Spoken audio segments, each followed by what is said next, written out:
welcome to Dan Teach. Okay, narito na guys ang ginawa nating automated SF9 generator para sa lahat ng school, no? Para sa lahat ng school sa DepEd. Nagamit natin to para mas mapadali natin yung paggawa natin ng card. Okay, so bago na ang card na ito sapagkat tinago na rin ng DepEd yung mga forms natin dahil nga sa pandemic, no? So ito na nga yung homepage. So ito yung homepage natin.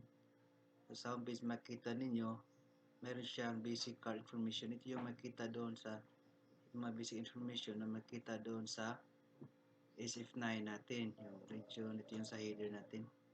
Okay, hanggang sa school at saka school address.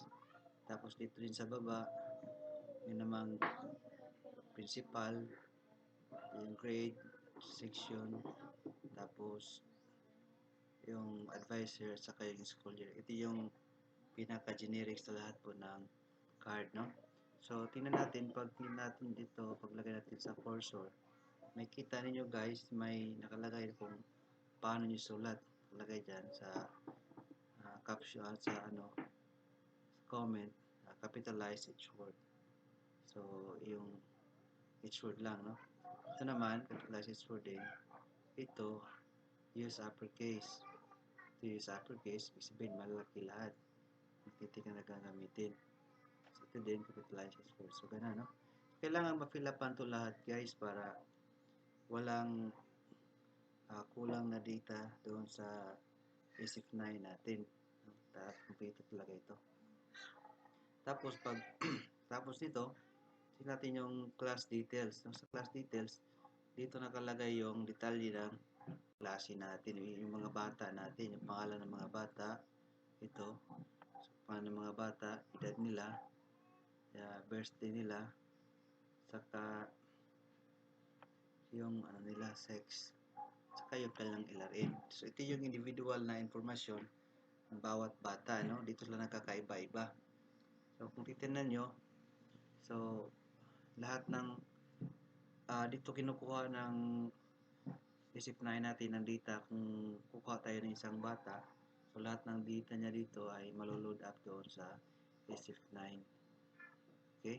So, dapat kumpleto ang lagay nyo dito. Tulad ng kanina, no? Pag kulang ang data mo dito, kulang din yung maloload ng data doon sa SF9. So, dito naman sa quarter, ito yung mga yellow na tab, ito yung quarter 1 hanggang quarter 4. Saka, ito tingnan nyo, ito yung mga pag kayo ay nakasulat na dito sa class details, automatic na mayroong mga bata dito, no? Yung depende kasi ito sa depende ito doon sa data natin sa class details. Ganon din ang quarter 2, quarter 3. Yung quarter 1 hindi ko na-lock, pero dapat nakalock ito para ito hindi na magbago. Itong quarter ko nakalock na ito.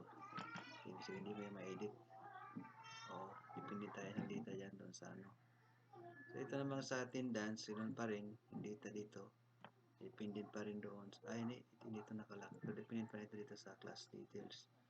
So, ayan naman yung ilalagyan nyo ng mga dyan.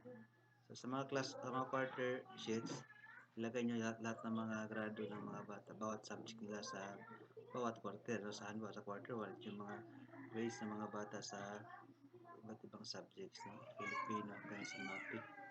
Ngayon sa quarter 2, no? Ilagyan nyo ng mga grades ng mga bata. Quarter 3 hanggang sa quarter 4, no? So, attendance, ganun din rin sa attendance. Lagyan nyo ng mga kung ilang araw sila pumasok sa isang. Tapos lagyan dito sa taas kung ilang araw bawat may pasok sa bawat buwan. Pagkatapos nyo ma-fill up lahat yan, pwede na tayo mag-treat ng SF9. So, ito yung pinaka-SF9 natin, guys. So, ang SF9 natin, so, ito, pwede itong i-edit nyo para palitan ng inyong school logo or ng inyong division logo.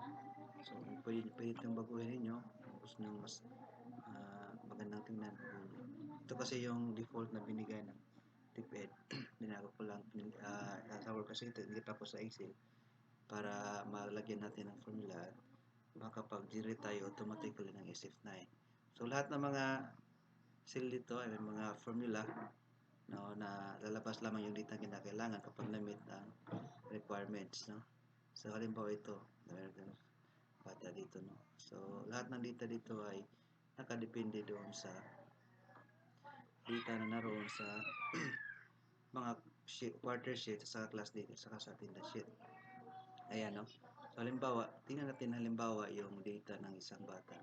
Pag-click nyo rito, mayroon siyang lalabas na drop down button. Click nyo yung drop down button.